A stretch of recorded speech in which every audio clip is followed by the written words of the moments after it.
भाई जो गुरु वचन पे डट गए, कट गए फंद 84 के। तो सतगुरु रामपाल जी के सत्संग सुनने के अलावा धरती पर दूसरी कोई भक्ति नहीं है, दूसरा कोई मोक्ष का मार्ग नहीं है इनके अलावा। अन्यथा तुम्हारे चारों तरफ ये गधे, कुत्ते, सुअर, बैल, ऊंट, दुनिया भर के जानवर, ये खच्चर, घोड़े, क्या है ये? क्या कभी विचार किया यार हम इतने सुखी क्यों हैं और ये इतने दुखी क्यों है? आत्मा तो इनके अंदर भी है, भूख इनको भी लगती है, प्यास इनको भी लगती है, दर्द इनको भी होता है, चोट मारते हैं तो बेचारे ये भी रोते हैं, चिल्लाते हैं, डर इनको भी लगता है, सर्दी गर्मी इनको भी जो है दुखी करती है। फिर ये कष्ट क्यों उठा रहे हैं? ये मकान बना के क्यों नहीं रहते? ये गाड़ियों में क्यों नहीं घूमते? ये जो है कपड़े क्यों नहीं पहनते? ये मुंह से बोलते क्यों नहीं जब इनको भूख लगती है, प्यास लगती है? और हम इतने सुख क्यों उठा रहे हैं इस मनुष्य जीवन में? क्योंकि जब उन जानवरों का आप और हमारी तरह कभी मनुष्य शरीर था, स्त्री या पुरुष का, उन्होंने सच्ची भक्ति नहीं करी। किसी ने समझाया तो उसके साथ वाद विवाद किया, गालियां निकाली, तू क्या जाने भक्ति के बारे में, हमारे देवी देवताओं को ये कह रहा है, हमारे पीर पैगंबरों के बारे में ऐसा बोल रहा है, तू क्या जानता भक्ति के बारे में। अब बढ़ के गधा, अब ले ले जानकारी, अब तू ले ले, अब पता कर ले, अब कर ले पता कि बिना भक्ति के क्या होता है। उस समय तेरे को समझाया गया था जब तेरे को मनुष्य जन्म प्राप्त था, उस समय तो तूने हल्के में ले लिया, बात को तूने माना नहीं, फिर देखेंगे, बाद में देखेंगे। अब वो कुमार देख रहा है, जब तू गधा बना हुआ है ना, अब वो कुमार देख रहा है कि इसके साथ में क्या करना है, लेके लठ डायमंड का बोरा, अब वो कुमार देख रहा है। इसलिए संत हमें समय से आकर पहले समझाते हैं, इसलिए हम परमात्मा के फिर दोषी नहीं होते। क्योंकि जब ये परमात्मा सतगुरु रूप में धरती पे प्रकट होता है, ये पूरी पृथ्वी के जितने भी मानव शरीरधारी स्त्री या पुरुष होते हैं, एक बार अपनी जानकारी उन तक जरूर पहुंचाता है, जरूर। चाहे आपको कोई पुस्तक मिले, चाहे मोबाइल पे सत्संग सुनने को मिले, चाहे आपको टीवी चैनल पर सत्संग देखने को मिले, चाहे आपके आड़ोसी पाड़ोसी रिश्तेदार, गांव वाले, यार दोस्त आपको जानकारी दें, आपको जानकारी जरूर मिलेगी सतगुरु रामपाल जी के बारे में शरीर छोड़ने से पहले,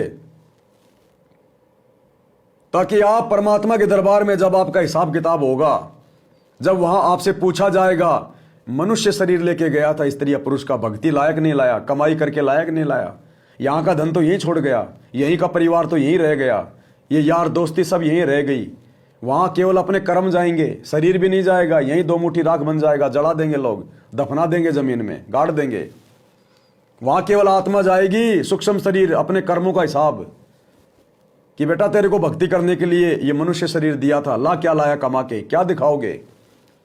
फिर कहोगे हमें किसी ने बताया नहीं, भक्ति भी करनी चाहिए, भगवान भी होता है, सतगुरु से नाम लेना होता है। फिर वहां झूठ नहीं चलेगी, वहां एलसीडी चला दी जाएगी, पिक्चर। क्योंकि हमारे शरीर में परमात्मा ने बताया 2 सेंसर लगे हुए हैं, चित्र और गुप्त। चित्र गुप्त कहते हैं ना, चित्र और गुप्त ये 2 अलग अलग हैं, ये एजेंट हैं धर्मराज के, चित्र और गुप्त।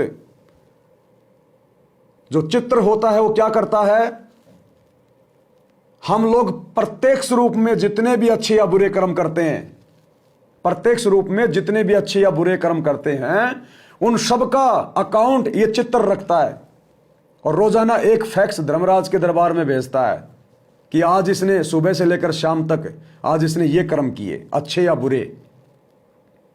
और दूसरा है गुप्त, यानी हम अपने मन में किसी के प्रति क्या अच्छा सोच रहे हैं, क्या बुरा सोच रहे हैं, क्या अच्छी बुरी हम कोई प्लानिंग कर रहे हैं, मन में क्या पाप सोच रहे हैं, क्या कुछ हम लोग मतलब कि गंदा या फिर कोई अच्छा सोच रहे हैं।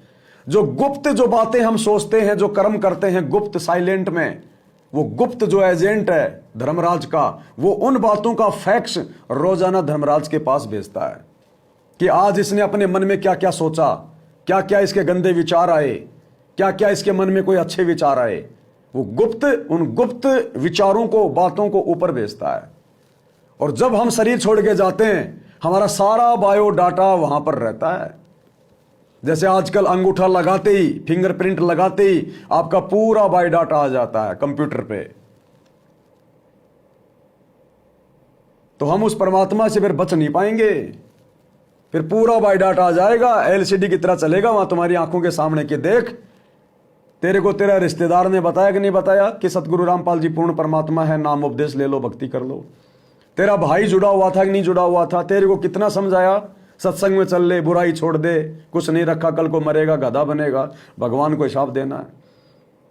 तूने मोबाइल में ये सत्संग सुने थे कि नहीं सुने, लेकिन बाद में तूने डिसमिस कर दिया कि छोड़ यार कुछ नहीं है, सब बाबा एक जैसे हैं। आप बच नहीं सकते, वहां बहानेबाजी नहीं चलेगी। तुमने उस दरगाह का महल नहीं देखा, धर्मराज के तिल तिल का लेखा। इसलिए सतगुरु हमें समय से पहले आकर चेताते हैं, जगाते हैं कि बच्चों बाद में तुम्हारे साथ में ये बनेगी, अपने कर्मों का हिसाब खुद नहीं देना पड़ेगा, दूसरा कोई नहीं बंटवाएगा। ना तुम्हारी औरत बंटवाएगी, ना तुम्हारे माता पिता बंटवाएंगे, ना तुम्हारे बच्चे बंटवाएंगे, जिनके लिए तुम गधे की तरह सारा दिन तुम कमा रहे हो, 2 नंबर के काम कर रहे हो, कल को भोगने भी पड़ेंगे। आप नहीं देखते फिल्मों के अंदर, हमने तो देखनी छोड़ दी, 2012 से पहले देखा करते थे जब से नाम नहीं लिया था। फिल्म में एक गुंडा या एक वो पुलिस वाला हीरो को मारता था बांध के लठों से, और ज्यादातर ऐसी एक्टिंग वो सुनील शेट्टी किया करता था। यूं बंधा रहता था बनियान पहन के, यूं पुलिस वाला मार रहा है, और फिर वो क्या बोलता था, थानेदार साहब उतना ही मारना जितने सहन कर सको। तो भैया उतने कुकर्म करो जितने फिर ऊपर जाकर सहन कर सको, धर्मराज की मार से, यमदूतों की मार से, उतने ही ये कर्म करो जितने सहन कर सको। और उनकी मार बहुत भयंकर है, वो पूरी सजा देते हैं कंप्लीट, कोई दया धर्म नहीं है उनके यमदूतों के, कोई दया धर्म नहीं है। इसलिए भाई और बहनों, सतगुरु हमें समय से पहले समझा रहे हैं सत्संग कर करके, हमने उनकी बातों को हल्के में नहीं लेना चाहिए। जिन्होंने उपदेश ले लिया उन्होंने भी हल्के में नहीं लेना चाहिए। उपदेश लेने के बाद तो आप और हमारे ऊपर और ज्यादा नियम लागू हो जाते हैं। जो जगत वाले लोग हैं उनको तो फिर भी परमात्मा एक बार माफ कर देगा, उनकी गलतियों को क्षमा कर देगा, जैसे आप और हमारी गलतियों को क्षमा किया। उपदेश लेने से पहले हमने जितने भी कुकर्म किए परमात्मा ने माफ कर दिए, क्षमा कर दिए, क्योंकि हमें पता नहीं था, अनजाने में हम सारे ये गलत काम कर रहे थे, शास्त्र विरुद्ध साधना कर रहे थे। लेकिन जिसने ज्ञान समझकर उपदेश ले लिया, यानी उसको अच्छे बुरे कर्मों की जानकारी हो गई, वो भगत बन गया। अब यदि वो गलतियां करेगा तो सतगुरु फिर उसको माफ नहीं करेगा, वो जगत वाले से भी ज्यादा सजा का पात्र बनेगा धर्मराज के दरबार में, कि जानबूझ सांची तजे करे झूठ से ने, उसकी संगत तो हे प्रभु शौपन में भी ना दे। वो तो सबसे नीच और निकम्मी आत्मा कही है सतगुरु ने, कि मेरी शरण में आने के बाद भी अगर मर्यादा तोड़ता है, भक्ति को हल्के में लेता है, तो फिर वो अन्य जगत वालों से ज्यादा दोषी है परमात्मा का। इसलिए भक्तों के ऊपर तो और भी ज्यादा गहरा सख्त परमात्मा का संविधान लागू हो जाता है। जो गुरु बचन पे डट गए, कट गए फंद 84 के, कट गए फंद 84 के, कट गए फंद 84 के।